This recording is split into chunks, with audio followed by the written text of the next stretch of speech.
Buenas tardes y bienvenidos a este diálogo en nuestro episodio número 5. En este día tenemos con mucho gusto una mujer y es importante enfatizar que es una mujer porque dentro de nuestra iglesia el Papa Francisco nos dice que las mujeres deben de tener un lugar muy importante y hoy tenemos el gusto de que esté con nosotros una predicadora, una mujer que ha hecho tanto en su vida, la hemos oído hablar en varias ocasiones, pero que hoy vamos a tener una plática con ella, una plática personal.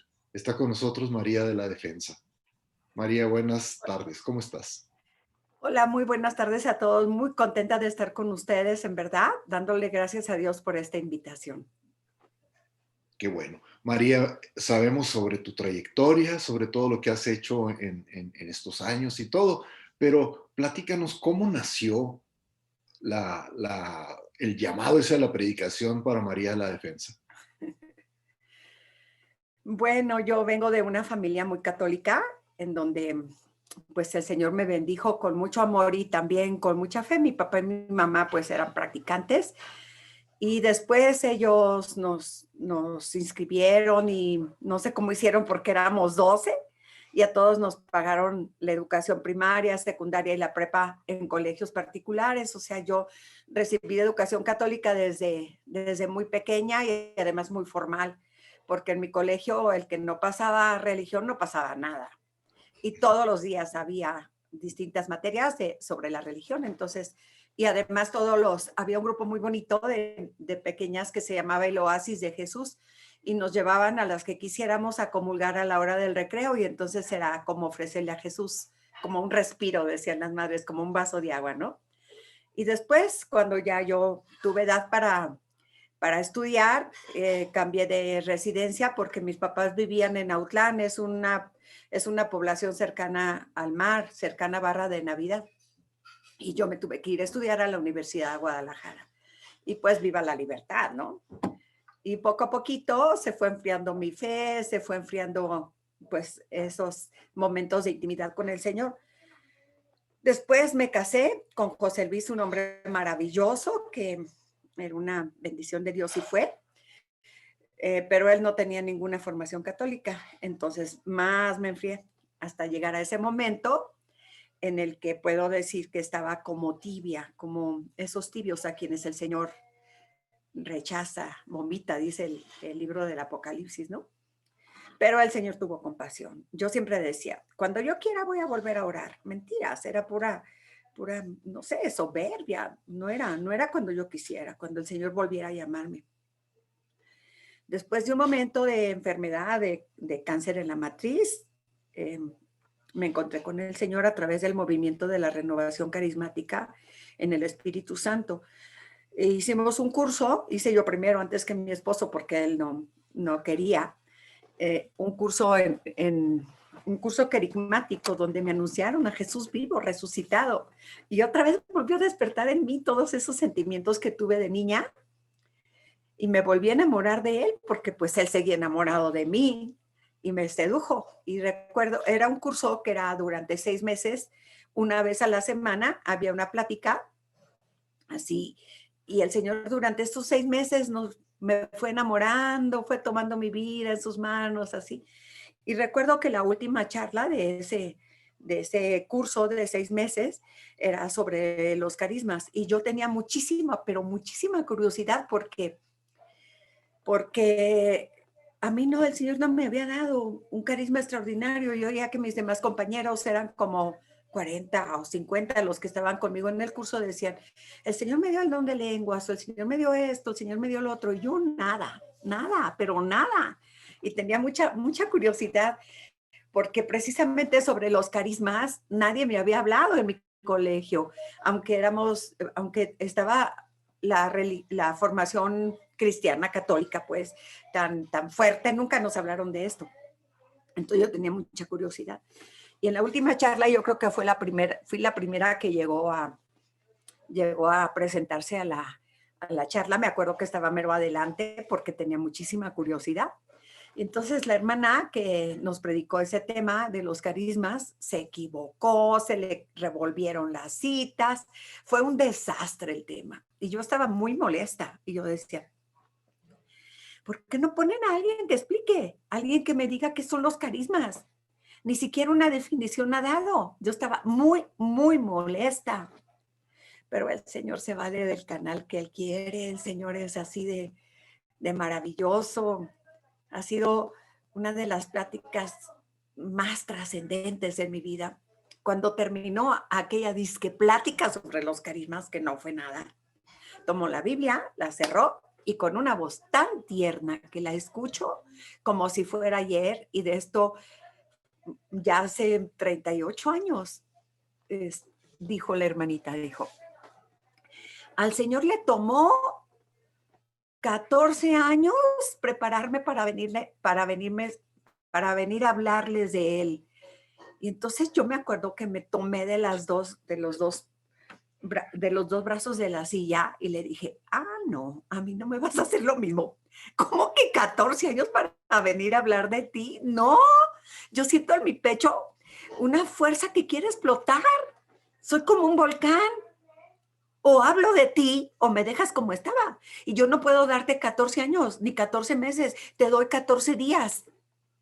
Yo no sabía ni tenía idea de lo que estaba orando o diciéndole al Señor, porque en esa comunidad era como una comunidad muy madura. Entonces, para poder empezar a servir al Señor se necesitaban 3 años de preparación para acomodar las sillas, para hablar con las personas, menos para ser predicadora. Yo no lo sabía. Pasaron algo así como 13, 14, 15, 16, 17 días, algo así como 2 semanas cuando estaba en casa y recibí una llamada por teléfono de mis coordinadoras y me dijeron, oye, mijita, así eran buenísimas y además con una ternura increíble que yo quisiera tener, y decía, mijita, queremos pedirte algo. Le dije, ¿qué necesitan? Lo que quieran, porque yo estaba dispuesta a que el Señor hiciera de mí lo que quisiera. Entonces me dijeron, pero no sabemos si es el Señor o no. Prométenos que no te vas a asustar, que si no es del Señor, pues no lo dices y ya. Y yo, sí, díganme, pero díganme ya. No, primero prometen. No, hace un ratito, ¿no? Y yo, ya, díganmelo. Y entonces dijeron, oye, no sé por qué, sentimos aquí en el corazón, a través de la oración, que el Señor te llama a predicar el próximo curso, pero no sabemos porque se necesita mucha preparación. Y yo me acuerdo que aventé el teléfono, ni siquiera le respondí. Tomé mi carro, que habitualmente hacía como 20 o 25 minutos para llegar a la casa de oración, y yo creo que en 10 minutos llegué, estacioné el carro en doble fila, me bajé y me estaban esperando porque luego llamaron a mi esposo para preguntar qué yo había hecho, ¿no? Entonces él les dijo, no sé, nomás tomó el carro y se fue. Entonces abrí la puerta y ellas abrieron, de hecho, y me dijeron, mijita, ¿te asustamos? Le dije, no, de a mi casa, de el momento que ustedes me llamaron ahorita, descubrí que nací para predicar y vengo a decirle al Señor que sí, pero delante de ustedes, no por teléfono. Aquí estoy y quiero hablar del Señor cuando ustedes me lo permitan o el Señor me llame, y quiero decirle al Señor que mi última palabra sobre esta tierra sea proclamando su palabra. Ya pues han pasado muchos años, el Señor me tomó la palabra, yo se la tomé a Él y aquí seguimos. Así fue el llamado. Qué interesante. Y fíjate que hay muchas mujeres, yo en los retiros que hemos vivido y todo, hay muchas mujeres así como tú que tienen esa inquietud y que quieren hacer, y de pronto como que me las apachurran, como que no les dan muchas oportunidades a las mujeres y se quedan guardaditas, pero el fuego ese que surgió en ti fue el que no te dejó que te aplatanaran, ¿verdad? Entonces, ¿qué les dirías a todas las mujeres que se sienten así, que quieren salir a predicar? Sí, fíjate que tienes toda la razón del mundo. Mm, Todavía vivimos en un mundo muy, pues muy de los hombres, pues que todavía las mujeres estamos en proceso de reconquistar. Fíjate que yo soy ingeniera civil y hasta en eso me preparó el Señor, porque cuando yo estudié ingeniería civil, en toda la generación solamente era yo de mujer y puros varones. Entonces, mis primeros años profesionales, de trabajo profesionales, fueron en la rama de la ingeniería civil y más aún con especialidad en vías terrestres, en carreteras, trabajaba en carreteras, y era una lucha constante contra los varones. Alguien que había entrado igual que yo a trabajar, le daban camioneta, a mí no me daban, a otro le daban la oportunidad de ser jefe de algo, a mí no, pero yo no me desanimé. Entonces seguí luchando y bueno, de alguna manera me enseñé a esta competencia desleal con los varones. Entonces, cuando ya el Señor me permite predicar, obviamente eran casi todos, o por no decirle todos, los varones que predicaban conmigo, pero no sé, también fue algo así como del Señor, porque recuerdo, por ejemplo, que una vez me invitaron a predicar a la montaña de Cristo Rey en México, a un curso que duraba una semana para la Liga Misionera, la Juventud Misionera de México, y venían muchachos de toda la República, eran como 80 muchachos de todos los estados de la República Mexicana. Y entonces el padre Octavio Raimondo, que era el predicador invitado, me dijo, María, ¿vas a ir conmigo? Le dije, no, porque el sacerdote que está organizando esto no te dijo que llevaras a nadie, y menos a una mujer. Entonces me dijo, tú vas a ir. Llegué, hubieran visto la cara que me puso el padre, el que había invitado, al que me invitó a mí. Ni siquiera había un lugar para que yo durmiera. Y el padre no hizo caso. Nos pasamos a predicar, y desde la primera charla, el padre que había invitado, que coordinaba el evento, se sentó a escuchar y nomás se me quedaba viendo. Así pasó el primer día. El segundo día se sentó conmigo en la mesa donde comíamos, porque eran mesas pequeñas y nos distribuíamos en el comedor. Y me dijo, María, ¿quién te enseñó a predicar? Le dije, no sé, pues yo supongo que es el Señor y es un carisma. Al tercer día fui y me dijo, el próximo año vas a venir tú sola. Y a partir de ahí ya, ya comencé con él, y durante 4 o 5 años fui invitada para predicar ese curso que era en verano y que duraba 8 días, y que además eran jóvenes de toda la República, y fue muy bonito, y así una y otra les podía platicar, pero esto es así como lo más icónico. Pero el Señor va abriendo los caminos, no tenemos que desanimarnos. Muy Ya ves, bien. ella, tu esposa, ella Sí, tampoco se ha desanimado y sigue adelante. no, ella menos que nadie. No Y sé. la lucha que tiene Elia dice que para ella es un poco más difícil porque dice, ella tiene que luchar con el estigma de que le dicen la esposa del diácono. Así es. Eso es lo que también dice que batalla. Yo me acuerdo, María, hace algunos años que te invitamos y nos diste una plática para los jóvenes y para los niños sobre educación sexual con la Biblia.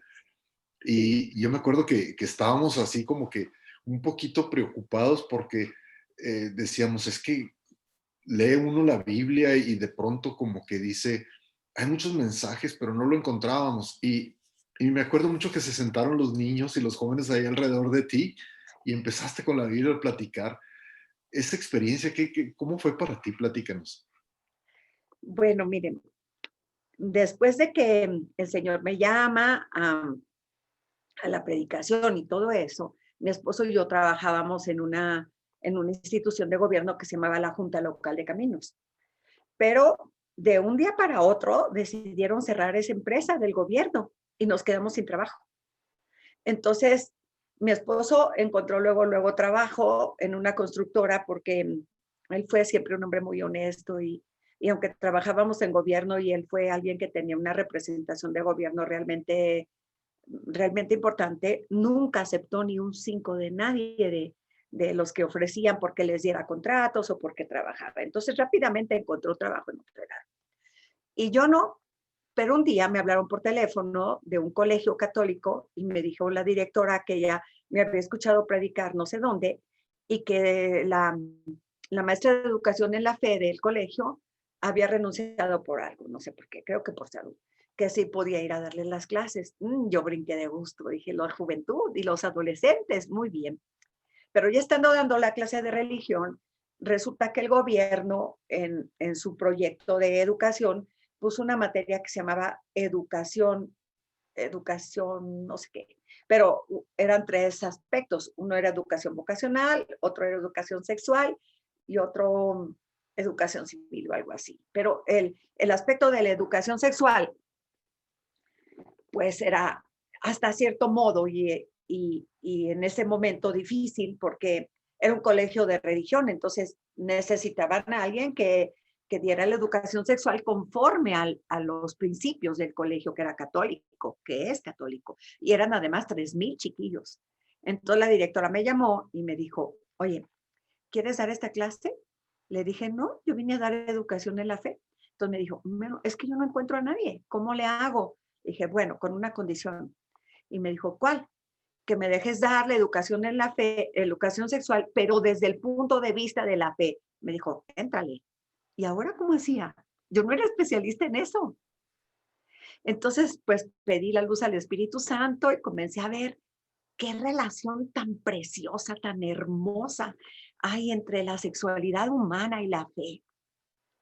Entonces, comenzaron como a fluir las ideas en mi cabeza y cómo pensé que la educación, la educación sexual no se debe resumir a la genitalidad, sino a toda la dimensión de la persona. Y para todos los aspectos sexuales, incluyendo toda la dimensión de la persona, pues había mucho que decir, desde el aspecto de la genética, cómo fuimos creados a imagen y semejanza de Dios, después de la gestación humana, cómo Dios, cómo crea el alma en el vientre de una madre, cómo una mujer cuando concibe recibe la luz poderosa del Espíritu Santo y ahí sopla el mismo aliento de Dios que sopló cuando creó a los primeros hombres, después la genitalidad, cómo podemos complementarnos, cómo la relación humana, la relación sexual entre los esposos, bendecida por Dios, es símbolo, como dice San Pablo en estos días en Efesios, ¿no? De que somos imagen de Cristo y la iglesia. Y me enamoré del tema. Y entonces comencé a relacionarlo cada vez más y más y más, hasta que salió un librito que se llamaba Apuntes de Educación Sexual para Adolescentes. Y de ahí salió ese tema que tú dices. Yo estaba enamorada de esto, inclusive cómo esta dimensión sexual también abarca la dimensión espiritual y el plan de Dios sobre nosotros. De ahí salió. Sí, muy interesante porque los jóvenes necesitan tanto. La edad de la adolescencia es la edad del despertar y los jóvenes en esas edades andan a veces un poquito buscando con quién les puede hablar, quién les puede decir algo para no confundirlos. Así es. Especialmente, fíjate, cuando un joven, un niño inclusive, entiende que es cuerpo, que su cuerpo es templo del Espíritu Santo, entonces se enseña a valorarse y a pensar que un templo no se puede profanar, no se puede profanar, porque habita Dios. Y entonces me enseño a respetar al otro, pero me enseño a respetarme a mí mismo y a valorarme. Y cuando eso pasa, recuerdo que una vez di ese tema en El Sembrador, en Los Ángeles, y era para un retiro para adolescentes. Y después del tema y después de la oración, que duró como hora y media, revisando todos estos aspectos en los jóvenes, se acercaron como unas 10 chiquillas, mujercitas todas, y me dijeron, oye María, queremos pedirte si nos ayudas a hacer una promesa. Y les dije, ¿cuál promesa? Me dijo, queremos ofrecerle a Dios que vamos a conservarnos vírgenes hasta el matrimonio. Uf, eso ha sido para mí uno de los grandes regalos del Señor, de verdad. No sé si lo consiguieron o no, pero nosotros hicimos la promesa y el Señor ayuda. Claro que sí, muy hermoso. También muchos jóvenes de nuestra comunidad en aquel entonces hicieron su promesa y yo celebré la boda de una de las muchachas y me dio tanta emoción y tanto porque ella antes de la boda entregó su anillo que había recibido de Ajá. promesa y dijo, aquí está este anillo de promesa porque ahora voy a recibir mi anillo de matrimonio. Ay, qué hermoso. Sí, Ahorita que dices eso, me acordé de un detalle en la misa del funeral de mi esposo. Yo estaba, era un dolor salvaje que no me permitía nada, nada, no permitía ni, a veces ni pensar, ¿no? Entonces recuerdo que en la misa, con su cuerpo presente ahí, yo vi mis anillos y le habíamos quitado su anillo, el anillo de José Luis y yo me lo había puesto también junto al mío. Entonces, en la hora de la ofrenda, dije, ¿qué le voy a dar al Señor? Entonces dije, mis anillos. Entonces fui con el sacerdote a esa hora, me entrometí ahí, había como 5 o 6 sacerdotes celebrando, y entonces al celebrante le entregué mis 2 argollas, la mía y la de mi esposo. Y entonces le dije, misión cumplida, esta es mi ofrenda. Y se me quedó mirando así como raro, ¿y ahora qué hago, no?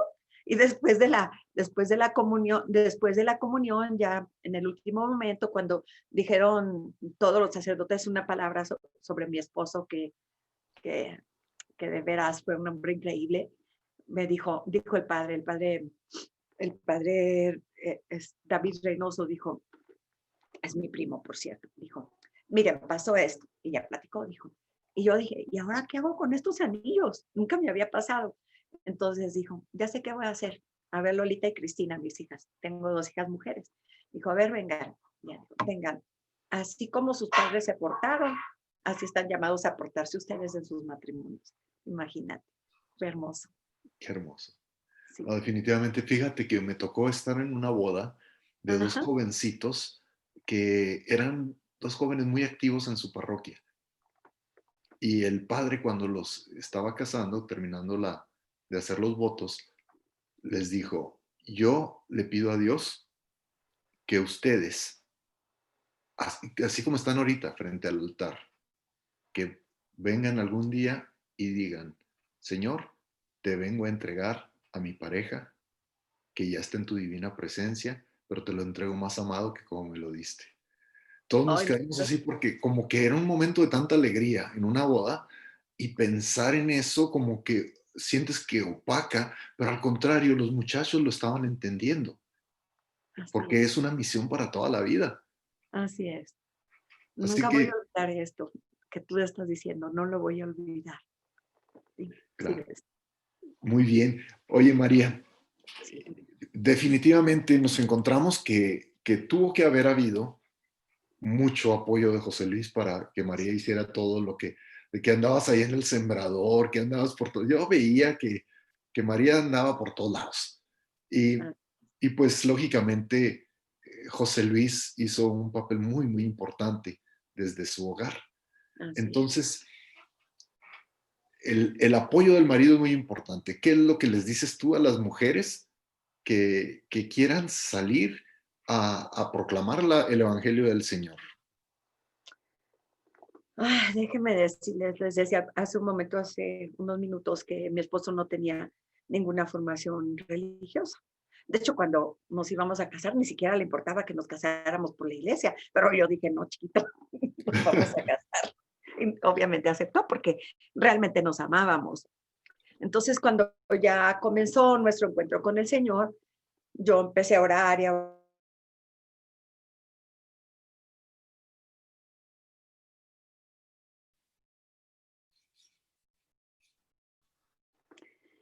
¿cuál pedazo quieres de mí? Tú dijiste que lo para.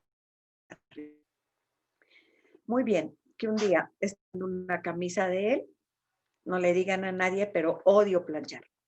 Entonces estaba planchando una camisa que además me daba mucho trabajo porque era una camisa de mezclilla y que además apenas la veía en el closet, se la ponía. Yo a veces la escondía porque apenas la veía, se la ponía. Y ese día la estaba planchando, renegando, cochina camisa, tanto trabajo que me da y que no sé qué, no sé cuánto. Y en eso dije, ¿y si esta camisa fuera del Señor? Entonces dije, uy, ¿cómo la plancharía? Y hasta saqué la cosita esa que se pone para que quede bien bonita la camisa y la planché. Y ahí caí de rodillas. Y le dije eso al Señor, ¿cuál pedazo escoges? ¿De arriba, de abajo o me prestas a la mitad? Yo no puedo seguirte si mi esposo no te sigue, porque somos uno. No van a creer. Él iba siempre por mí, a mi comunidad, para, para que yo, porque salía a las 10 de la noche para que yo no me fuera sola.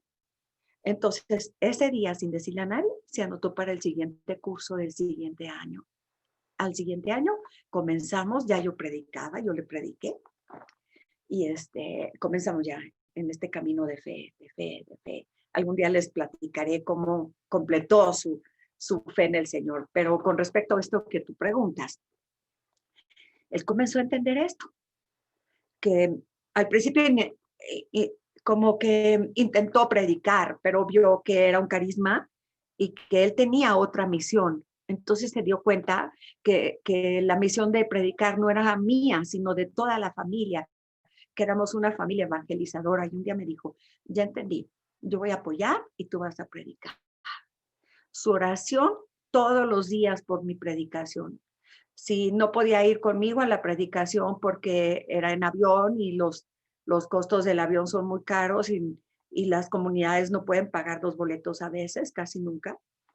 Entonces yo me iba sola, pero antes de irme, él oraba por mí para que el Señor se manifestara. Pero cuando estaba cerca de aquí, en los congresos enormes de Guadalajara, donde había 15,000 o 20,000 personas, él siempre me acompañaba, invariablemente. O si podía ir conmigo porque era un viaje en carretera, iba conmigo. Y antes de mi predicación, yo le decía a los coordinadores, mi esposo va a orar por mí. Tomaba el micrófono y oraba. De hecho, la última predicación que yo tuve y que él estaba vivo, ella estaba muy enfermo y desde su cama envió el mensaje de oración antes de que yo predicara. Fue un conmovedor. Yo no sabía que pronto moriría, pero sí lo sabía muy enfermo.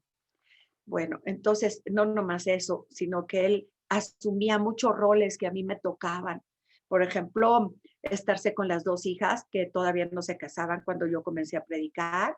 Y después cuando ya ellas comenzaron a tener novio, pues él cuidaba rancho, él estaba ahí al pendiente de las chicas mientras ellas noviaban, etcétera. Y quiero platicarles algo que va a ser así como un botón de prueba. Un día fuimos a comulgar entre semana. Entonces, al comulgar, nos dijo el señor cura, yo comulgué primero, luego José Luis. Y le dijo, los quiero ver a la salida, nos dijo. Padre Vicente, un hombre maravilloso, que era nuestro párroco. Los quiero ver a la salida. Entonces, salimos del templo y lo esperamos un momento que se quitara las vestiduras, los ornamentos y todo, y lo esperamos afuera. Entonces dijo, a ver, quiero decirles algo. Y le dijo a José Luis, yo estoy un poco preocupado porque te veo muy seguido en la iglesia, venir tú solo, sin tu esposa. Entonces yo tan impulsiva que soy, le dije, sí, señor cura, sí. Yo también ya le dije que cuando él se sienta solo, que cuando él no quiera, yo voy a dejar de predicar, que me lo diga y yo dejo de predicar. Y entonces José Luis se quedó callado. Y el señor cura le dijo, a ver, José Luis, ya hablamos nosotros, pero ¿tú qué dices? Y entonces se quedó callado, así pensando, ponía las manos así, y se quedó pensando, hasta me acuerdo que cerró los ojos y yo dije, Dios mío, va a decir que ya no salga, va a decir que ya no predique. Y entonces, así con mucha calma, después de unos segundos que a mí me parecieron siglos, dice, yo la prefiero compartida. Y yo me quedé callada. Y el señor cura también. Y luego le preguntó al señor cura, José Luis, ¿qué quiere decir eso? Dijo, mire, yo la prefiero compartida con quien necesite una palabra de esperanza, con quien necesite a Dios en su corazón. La prefiero compartida con Dios, de otro modo no seríamos felices.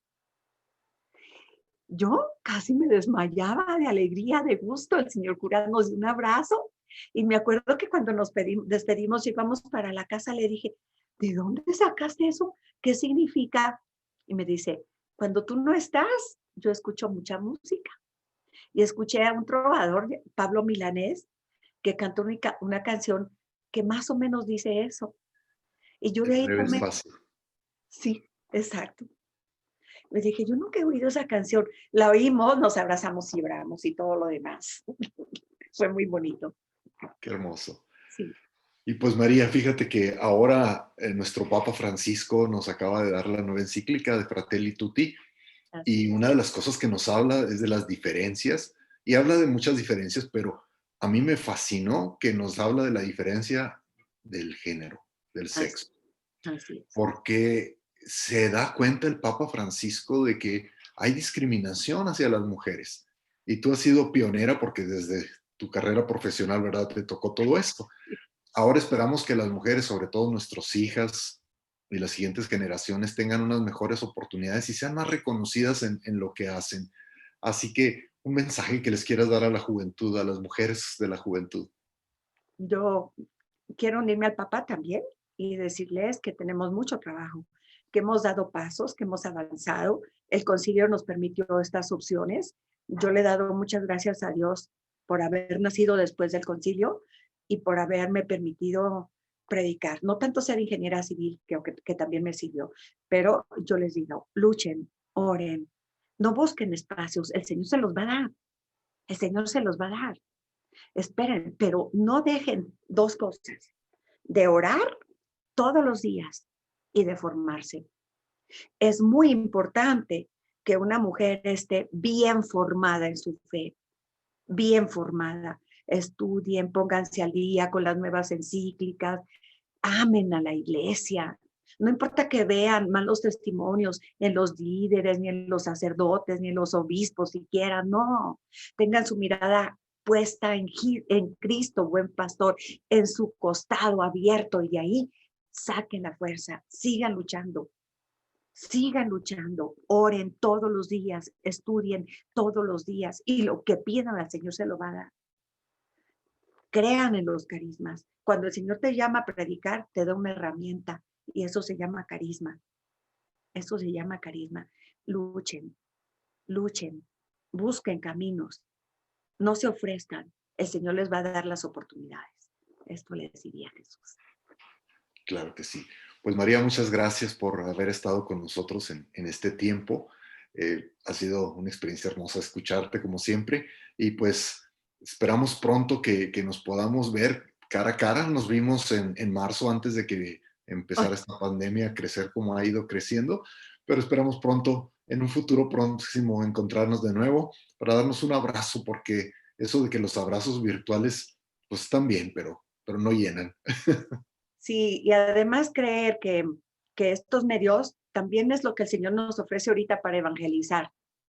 Eh, ayer o antier que teníamos el evangelio de cuando el Señor saca de la cárcel a Pedro y a los demás apóstoles, bueno, en Hechos de los Apóstoles 5, perdón, es que lo vieron en una oración, no fue en misa, decía, el Señor los sacó de la cárcel y ellos se fueron a predicar. Bueno, esto es, estamos en una cárcel, salgan de la cárcel y el modo de salir es los Claro que medios sí. de comunicación. Tenemos estas oportunidades increíbles Y y nosotros, Dani, que es nuestro coordinador de medios sociales, ya te imaginas, se pone y hace propaganda y pone cosas que tremendamente, ya sabes que el Dani es bien creativo, así es que nos da mucho gusto y verás que este mensaje que estás dando va a tocar los corazones de las jovencitas de nuestras comunidades que como tú tienen ese anhelo de salir a proclamar al Señor.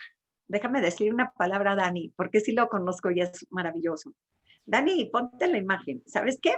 Que Hola. tú seas el segundo Carlo